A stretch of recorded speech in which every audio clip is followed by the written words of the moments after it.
California Postal Alliance. What is it about the organization that made you want to be part of it?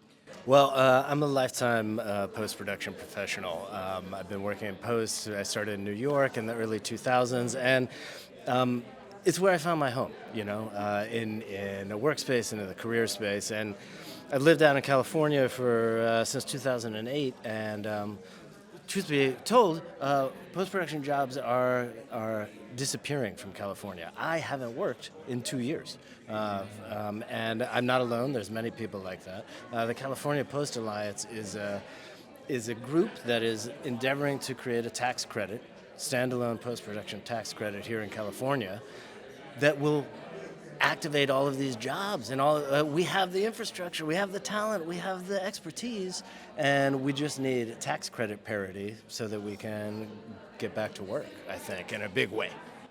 Now, you have a lot of students. We have a lot of students that watch our show. What recommendation do you have trying to break into the industry today for the newcomers? That's a great question. In our panel, each of the panelists, we asked this question an advice question from every panelist, and several of them said, get really into your craft.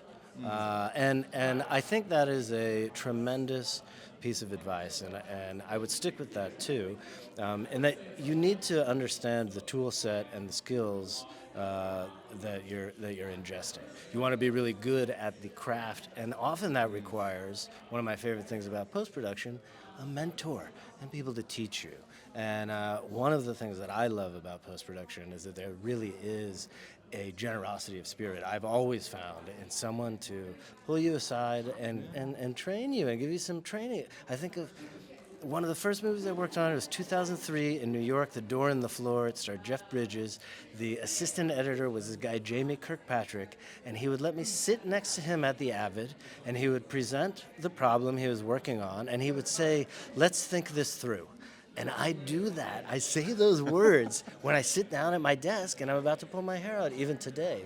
And I think so finding some people that are willing to share the craft and the approach to the work is really essential, I think. And it means a lot, especially as an aspiring young person. You're full of, vim, vigor, and vitality, but it may not be, you may not know where to put it. And mentors are great at channeling that energy and getting it somewhere good.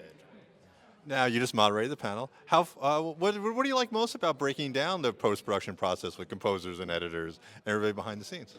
That's also a great question because I joke, but in the beginning was the word, and I think I come from a scripted background, features. Feature films, and we always go back to that script. You're testing your ideas you had at the first read through. You read it, you're stopping all along the way to break down, like, oh, this is a great scene, but then you have to pull yourself back down and say, how in the heck are we going to make that happen across all of these different craftspeople and teams over the course of the shoot? Yeah.